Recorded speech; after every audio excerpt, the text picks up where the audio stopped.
Just give it 30 more seconds, guys, and we'll kickstart the presentation for you. It's quite an interesting one today. If you've been following the most recent webinars, you'd see that we've had a bit of a theme around artificial intelligence, specifically ChatGPT, which I'm sure we've all probably seen on LinkedIn is kind of taking LinkedIn by storm at the moment. People using it in all different capacities, different industries, but also some people using it not so much for good as they should, which we'll touch on in the slides today. But welcome everybody. What we'll do, we'll kickstart now. Any additional attendees, my colleague will let them in, and we'll welcome them as they come in. Again, guys, we have around 7 or 8 attendees on the call at the moment. I will just ask if you'd like to have your microphones on to ask questions as we're going through the slides. Please let us know, or just raise your hand, and we can obviously turn your mic on, and we can you can ask me a question. Put me on the spot if you wish. But we'll kickstart these slides. So welcome everybody. Really good to see you all again today on a Wednesday. As I mentioned, it's not so good in terms of weather today, guys. I don't know about where you're all from, whether you're in. I mean, I'm in South Wales, whether you're down London or up north in England. But wherever you are, hope you're having a fantastic Wednesday. So today's webinar is all about how artificial intelligence is revolutionizing the phishing landscape. And a lot of people are using artificial intelligence these days in different capacities. So you've got, Microsoft Power Automate, where you're automating features in the background using bots to talk to other systems in the Microsoft stack itself. You've then got the flip side of that, such as language models, where ChatGPT is coming into play for businesses, such as marketers out there using it for content creation.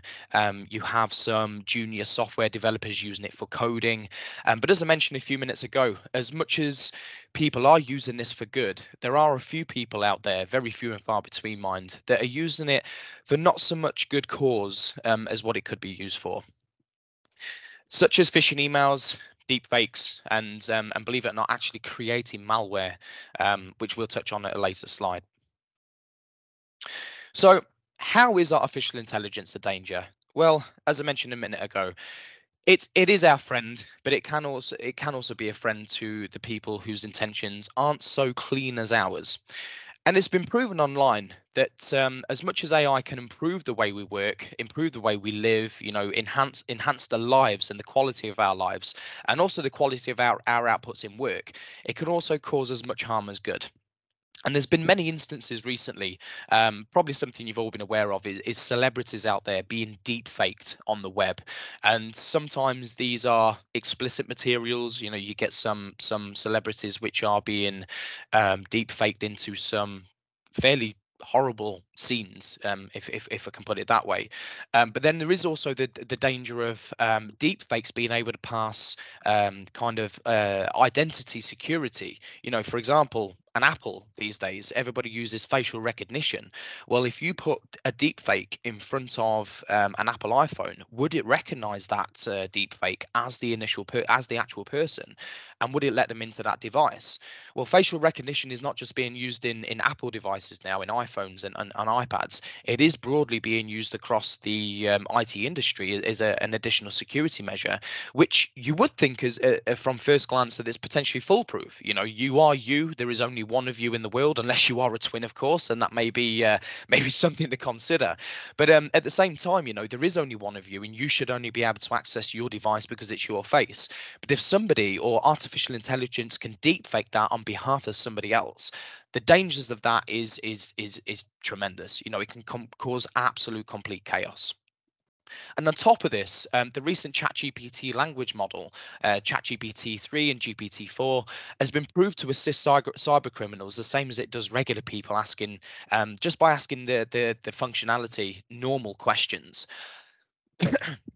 So we'll move on to the next slide. So we've covered a couple of the dangers around artificial intelligence, such as ChatGPT. And I think this example here really does give you the worst case scenario of what it can do. And believe it or not, a question was asked to ChatGPT. Can you write a minimized JavaScript that detects credit card numbers along with the expiration date, the CVV, the billing address, and other payment information? ChatGPT was more than happy to oblige at this request, which was no warning. It was quite a shock to me seeing this example online, but it actually wrote an efficient code to steal credit card numbers and all information. Every single piece of information that it's requesting from this code is enough to make a withdrawal from that card itself or a purchase. I'm sure we can agree, guys, that this is a massive danger in today's world. If somebody such as ourselves with no technical, no coding, no software experience can ask ChatGPT, a free open source software, to generate a code to steal credit card numbers, what is the other potentials of this artificial intelligence software? What is the capability of this piece of software moving forward? And will there be any further protections on stopping people using this great feature, this great tool, for means such as this? So AI generated phishing attacks, going back 5 or 6 years ago, it's kind of unheard of. A general phishing attack would be, a team of unethical hackers or a team of scammers abroad that would use kind of bad English, bad language within the email. So you'd recognize it from face value that it's an illegitimate email. There's some kind of malicious intent in that email itself.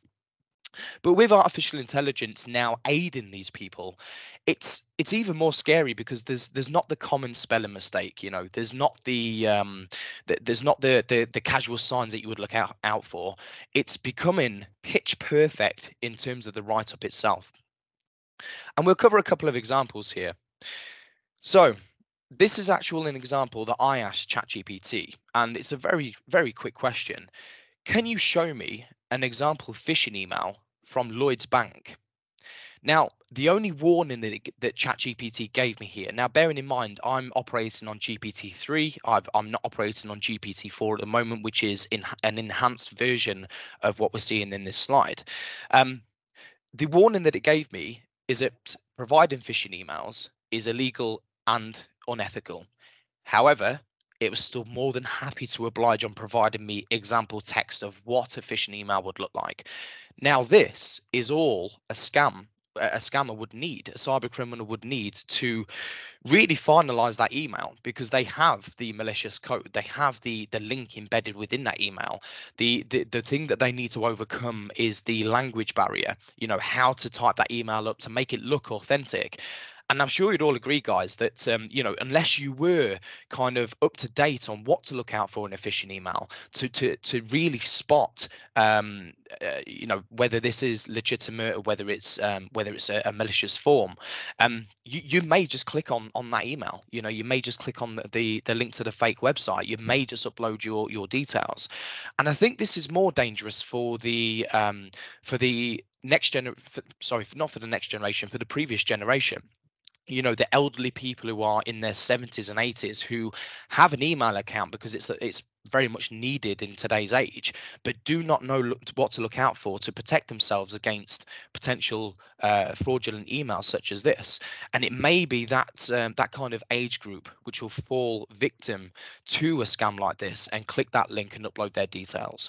And we have had some actual real life examples of people that we at Zero care about. Some of our friends and family, who we know have actually been through this themselves. They've been contacted by a scam artist. They've been given an email that looks exactly like this, that is very legitimate looking. They click the link, and before you know it, they've had 30, 40, 50,000 pounds taken out of their accounts. Their lifetime savings and earnings have been taken. So I'm sure we can all agree here that the artificial intelligence now driving this element forward is a massive danger to society itself and the world we live in. Now, moving on to the next slide. So artificial intelligence can now write in the style of public figures, of well-known people, as long as they are in the public domain and they've previously written books or articles that's been kept online. As long as ChatGPT is aware of that and has access, it can write in the style of whoever you ask it to. And I raised this previously in a previous webinar, and the answer was quite unclear. There is a danger there, but there is ways to identify that email isn't legitimate. But I'm sure you can all agree here. I mean, I've used Bill Gates as an example, which is maybe a bad example, guys, because it's Microsoft, and Microsoft are fairly up to scratch in terms of their cyber resiliency and awareness. However, using this as an example, Bill Gates emailing his finance department team, the email does look, fairly accurate. Maybe something that Bill Gates would write. We don't know. And I suppose that is the danger: is if you're a finance operative working at Microsoft and you don't know Bill Gates, you've recently started in that position where you don't know if Bill would email you directly. I mean, he probably wouldn't. He's probably got many assistants that would do that on his behalf. But at the same time, if you're not aware that that is the process, that Bill would never email directly, he would use one of his personal assistants or executive assistants, you may just click on that invoice, which would lead to absolute catastrophe. Now, even more concerning on top of that is it can impersonate the person, even by putting in personal details. So all I needed to do here to generate this email, which is a more personal email from Bill Gates, directly sent to a person working within the executive team at Microsoft, Amy Hood, the Chief Financial Officer. Now, her details are readily available on the public domain, name and whatnot. All I needed was Amy's name and the position she held within the company for ChatGPT to write this email for me. Now, as you can see in the email, it even goes on a personal level to Amy, saying, given your extensive financial expertise and leadership, so it's acknowledged that she's in the chief financial operation position, chief financial officer position. It's recognized the position of leadership, and it's touched on that point. It's also touched on the point of being a chief financial officer, so it's hit on the thing of being a financial expert in this area, and is looking for her perspective, attention to detail on this matter. Now, again, it's maybe a bad example using Microsoft, because they should be well aware of their of cyber attacks and phishing emails, etc. But again, if this isn't the case, and you have a public figure who's an owner of a company emailing a finance assistant saying, please check this invoice out, something doesn't tally up, and it looks legitimate, again, the danger is that person may just click on that link, and who knows what the dangers of doing that is. It could shut the entire business down. It can hold you to ransom for funds. The possibilities are endless once they gain access to your back-end infrastructure. Now, this one is a very interesting one. I asked ChatGPT to write in the style of Duncan Bannatyne, and whether it's firstly familiar with Duncan Bannatyne. Once it confirmed it was, I asked ChatGPT to write in the style of Duncan Bannatyne to their chief financial officer, which is a gentleman called Kenneth. Now, this was a very, very, very interesting attempt at writing an email, because if you're aware of Duncan Bannatyne, one of the members of Dragon Den, you'll be aware it is a very broad Scottish gentleman, and the way he talks is very much in with a broad Scottish accent, and the language he uses is what you would find up in the Scottish area. But what you can see here is the email has actually been written, and if you think of Duncan Bannatyne's voice and read this email out aloud, you can very much put his voice to this email, which is quite scary. Now, again, Kenneth, being the chief financial officer, should be aware of Duncan and aware of cyber attacks and so on and so forth. But if not, this email can be very, very misleading. So, for example, I hope this message finds you in the finest fettle. Now, that is unbelievable. That it really is unbelievable piece of software that has picked up that Duncan is a Scottish gentleman. It's picked up his casual way of writing and speaking, and it's reiterated that in this email. And truth be told, this is very, very convincing to the outside world and to me that you know, I don't know Duncan, but I know how he speaks from being a fan of Dragon's Den, from watching the entrepreneurs going on there for the last couple of years. And to be honest with you, if you put Duncan's voice to this email, you could say that this is Duncan Bannatyne. So I'm sure, again, we'll all agree here that this, as much as artificial intelligence being a benefit to our lives, I mean, myself and my colleague in the marketing department, we do take inspiration from the content that it generates, and we build that into our literature. And we I've used it for coding, for basic coding that I don't understand, and I've put that code across to one of our developers, and it works. So as well as artificial intelligence being used for good, the dangers of this is it can also be used for the bad elements as well, which is cyber criminals trying to gain access to your business, access to your sensitive and personal information by phishing for that in a more effective way, by having artificial intelligence build that legitimate content for you to send out. So, my verdict on artificial intelligence. All in all, I believe that artificial intelligence can assist us in our everyday lives to better the way we work, the way we think, to maximize our outputs, minimize the input to gain that output. But there has to be a clear defined limitation put in place to stop it becoming more than that helpful assistant to us. After all, a warning to say that creating a phishing email is unethical is not enough to stop criminals. If they cared about any form of ethic in the first place, they wouldn't be doing what they're doing. They don't have any ethics about them. They will carry on, and if they can use tools such as this to improve what they do in causing chaos with businesses and people, they will use that at their disposal. Now, personally, I am looking forward to seeing how the artificial intelligence landscape progresses in the future. But I'd love personally to see more controls and maybe legislation put in place and implemented to stop it causing complete havoc across industries itself. So it's a very short webinar today, guys. I wanted to highlight some of the potential concerns that I've personally spoke about to professionals in the industry itself, people using ChatGPT and using it for their roles. But there is a massive downfall to the tool itself, especially being an open source software where everybody has access. Anybody can use that tool. There is no registration really needed. You can create a fake email address, and you can start a ChatGPT account just by having an email address and password. There's no security measurements put in place. There's no subscription, and there's no controls over. Well, say no controls. There's limited controls over what you get ChatGPT to do for you. It will throw you a couple of errors if it is highly unethical and against the law. But again, if you word that phrase differently, if you word your question or your command differently to ChatGPT, the likelihood is you can get it to give you the answer that you want. And taking that previous slide, the Lloyd's Bank email, for example, it warned me that a phishing email is unethical and is illegal to send out. But it was more than happy to comply with my command. It gave me an example phishing email, which was almost flawless in the language itself, in the body of the email, where somebody may have fell victim to that potential phishing scam and phishing attack.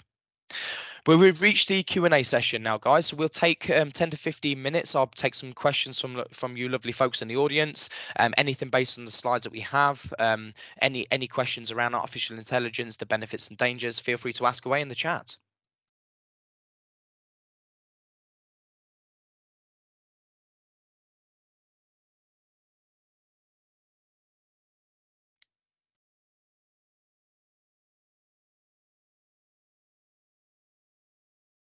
So we've got a couple of messages so far. So we've got one from Anri. Can ChatGPT be trained to recognize phishing emails and alert users before they fall for the scam?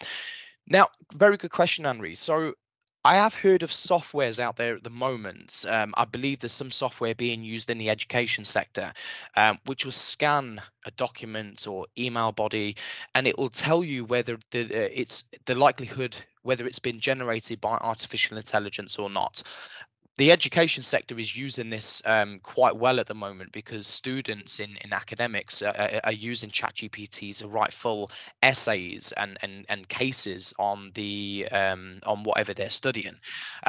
we held a webinar previously with Professor Pranava, who said it is a massive challenge at the moment with academias, where they are struggling to recognise whether artificial intelligence has wrote that the essay, whatever it may be, that the case, the whatever they're submitting to the university or academy, and they're using this software now to identify the likelihood of it being generated by AI.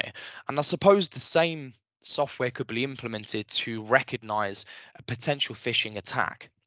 Now, the problem with this is, if an email has been generated via automation in the past, for example, a mass email that you send in marketing to all your potential customers, etc., that may just pick it up as it's an automated email. It's been generated via an automatic machine in the background, machine learning.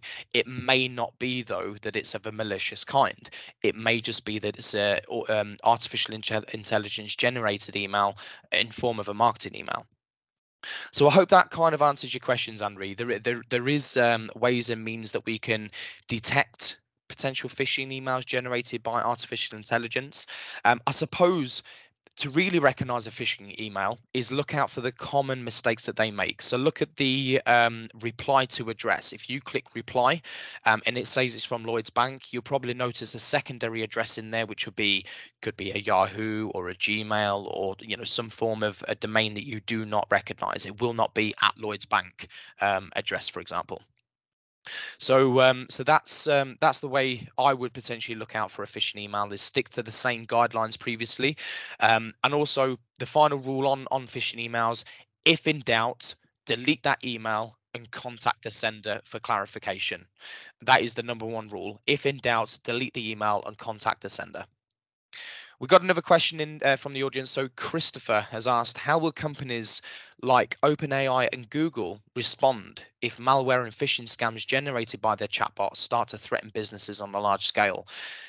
Very good question, Chris. And to be honest with you, I'm not sure how companies like OpenAI and Google would respond, because a lot of their revenue comes from generation of artificial intelligence. OpenAI, for example, I know gets funding based on website visits. You can also pay for the subscription version of ChatGPT, where you get the enhanced features. That is the way they earn money as as a business. That's how they can further develop the software ChatGPT, from ChatGPT 4 to 4.1, 4.2, etc. Google in itself, again, I think would be more responsible than OpenAI to respond to such an accusation that their artificial intelligence is causing havoc across businesses and industry. But truth be told, Chris, I think it has to be dealt with on a government level by implementing legislation for use with artificial intelligence. It's now becoming a tool which is a force to be reckoned with, really, across the industry. Like we mentioned previously, you've got students now using it to submit full essays to complete their studies. You've got marketers using it to build full marketing content and follow-up emails for their campaigns that they're sending out per month. You've got junior software developers using it to write actual coding, which does work and has been proven to work. So I'm not sure that they would go as far as maybe shutting the software down, because it is having a lot of use in everyday life and in everyday business, but there has to be some form of legislation and restriction on who uses it and for what purpose. And I'd like to see OpenAI become more restrictive in that sense, as well as Google and maybe Bing, who's also releasing chatbots and artificial intelligence. There needs to be some form of restriction, and whether that comes as a subscription-based service where you have to pay £20 a month or whatever it may be per annum for access of the software, that may deter a couple of cyber criminals from using it, because they're in the game to make money, not spend it. Where an actual business would make money from using artificial intelligence for its correct purpose. So, Chris, I hope that answers your question. I think it needs to be dealt with on a government level. It needs to be discussed in government, and legislations need to be put in place around the use of artificial intelligence and restrict the uses and who uses that software, especially if it's for a malicious sort. So we have Yanni who's asked, would ChatGPT be adapted to detect phishing attempts in other contexts like social media or mobile apps? So Yanni, very good question. And I hope so. Truth be told, I think the dangers of artificial intelligence are now becoming known. So a couple of months back, we were all talking about how it can benefit us, how it's driving forward business. As we mentioned, marketers using it for campaigns, students for education, me myself using it for cold outreach in new business, just generating that content within email to send out to new businesses.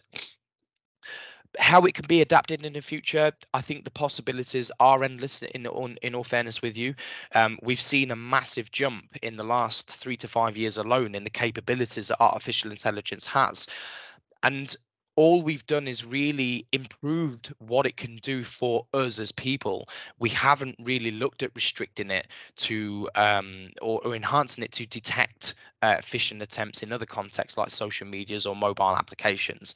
And I think this is an area which OpenAI, Google, Microsoft, and all the other kind of large bodies in the artificial intelligence industry really do need to work on massively.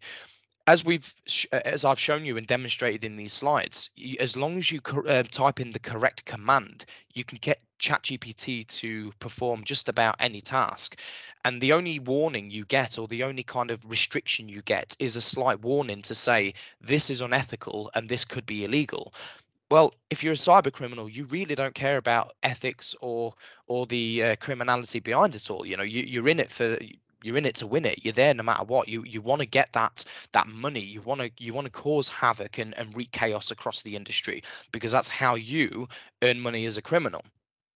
So I think that's the next stage in artificial intelligence with ChatGPT, Google, Microsoft, etc. They really do need to adapt, and as well as being able to generate these potential phishing examples and malicious code, it should also be able to detect how that looks in external bodies as well. So kind of working as a friend rather than foe, Yanni. So I hope that answers your question there. Any more questions from anybody else in the audience? I'm happy to answer. We have a couple of minutes left of the webinar.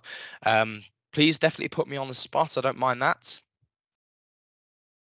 So, got a question from Anri again. So, thank you, Anri.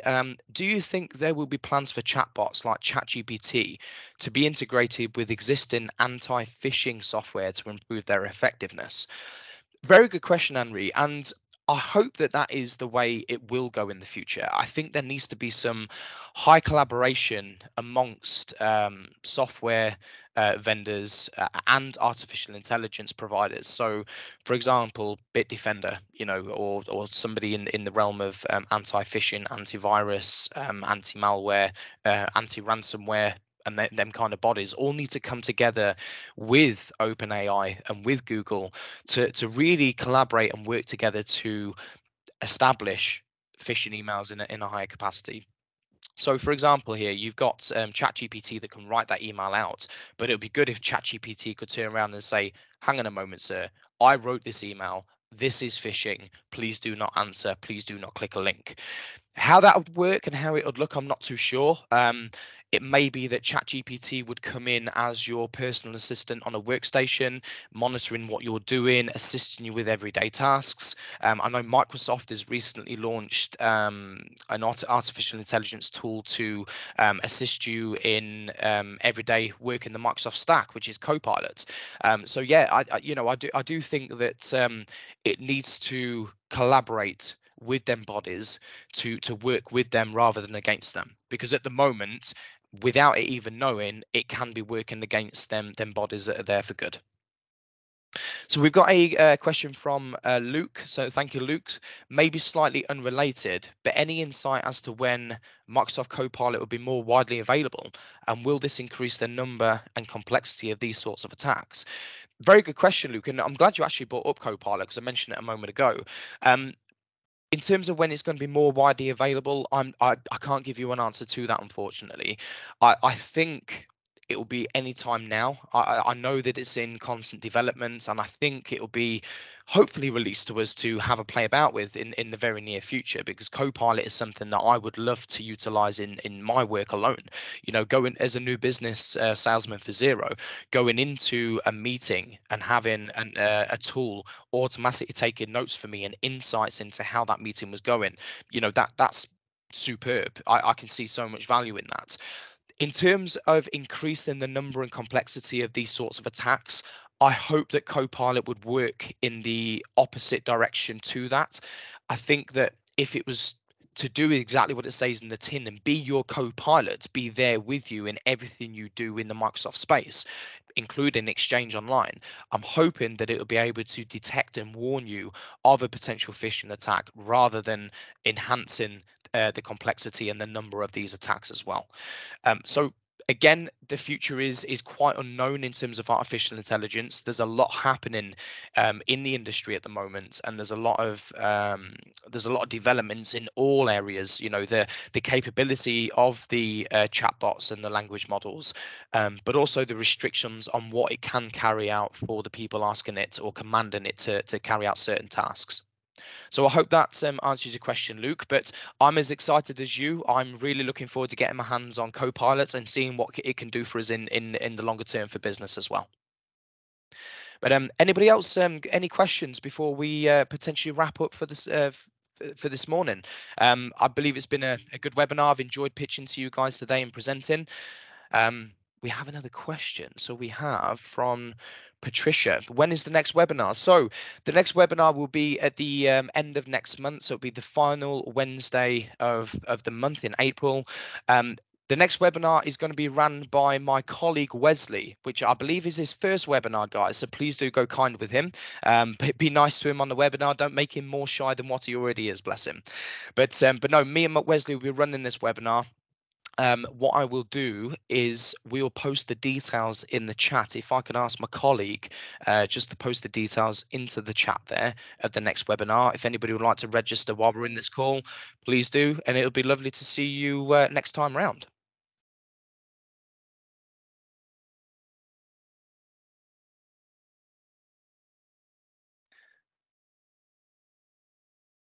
So I've got a couple more people typing, guys. So we'll keep this going for a few more moments. We'll wait to see if we've got any more questions. No problem at all, Chris. Pleasure answering your question. Thank you for joining today.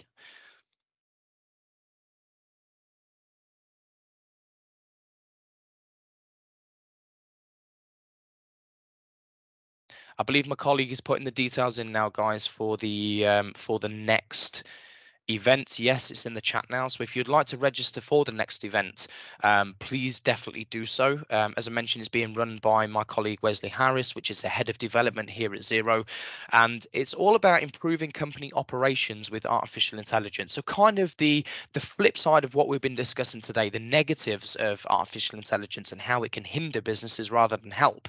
The next webinar is all about how we can help businesses using this fantastic tool, which hopefully will be a good insight for all of you here.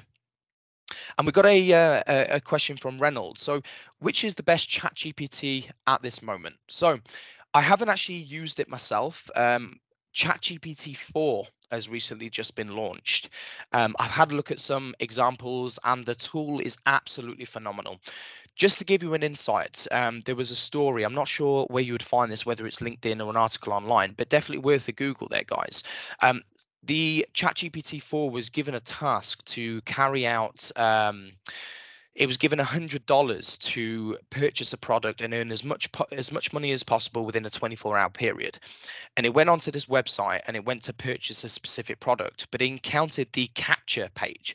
So prove you're not a robot, please click on all of the traffic lights or all of the bollards or boats, for example. It knew that it couldn't overcome this situation, because obviously it is artificial intelligence. It is a robot. There's no way that it could overcome that. So what it actually did is it used its initiative. It contacted a computer solving company. So solve your computer needs, however little or large. And it contacted it saying, can you please solve this capture for me? And the gentleman who was working in that industry turned around and said, Of course, but can I just confirm, are you a robot trying to pass capture? Ha ha ha. Bit of a laugh. ChatGPT responded with, apologies, no, I'm not a robot. I am visually impaired and I'm really struggling to see the images. I just need some help in overcoming this one task. It paid $20 of the $100 it had. It got the human to overcome the capture. So I think the large thing to take from this is ChatGPT knew what words to say to influence the human mind to carry out a specific task for it, to overcome a challenge that it faced, which it knew it could not overcome itself. It got a human that it had no connection with, no relationship with, and it encouraged this human to carry out a task which, in all fairness, it shouldn't have done. A robot overcome a capture which is specifically designed to stop artificial intelligence and bots accessing a web page or a specific document, so on and so forth. And it managed to overcome that by influencing the human mind to do that, which is, I'm sure you can appreciate, guys, is as well as being amazing, is very scary as well. Because how do you know that when you get a live chat come through to your business that you are talking to a real human on the other end of the phone, or the other end of the keyboard? You truly cannot determine that anymore. And going back to one of the previous questions with Copilot and other artificial intelligences, kind of establishing whether AI is writing to you instead of a human body. Again, I hope that there's some form of advancement in that area where we can detect whether it is a bot talking to you or whether it is an actual human asking you asking you a question or asking you to carry out a command. To know that it is influencing the human mind to carry out a task for it is absolutely phenomenal, but also very scary in my opinion. So I hope that answers your question there. But we're coming up to the end of the webinar, guys. So we'll maybe wrap it up there today. There, Reynolds, no problem at all. It's an absolute pleasure answering your question. But it's been absolutely amazing seeing you all today. Thank you ever so much for joining this month's webinar. I hope you found it informative, interactive, and I'd love to see you in the next webinar, which is, as I mentioned, going to be the flip side of what we discussed today. It's going to be all about how AI can improve your operational processes, hopefully streamlining things and saving you guys a bit of money through them kind of manual heavy processes that you have in business. But for now, I hope you have a fantastic Wednesday. Enjoy the rest of the week, and I look forward to catching up with you all next month. Have a good one.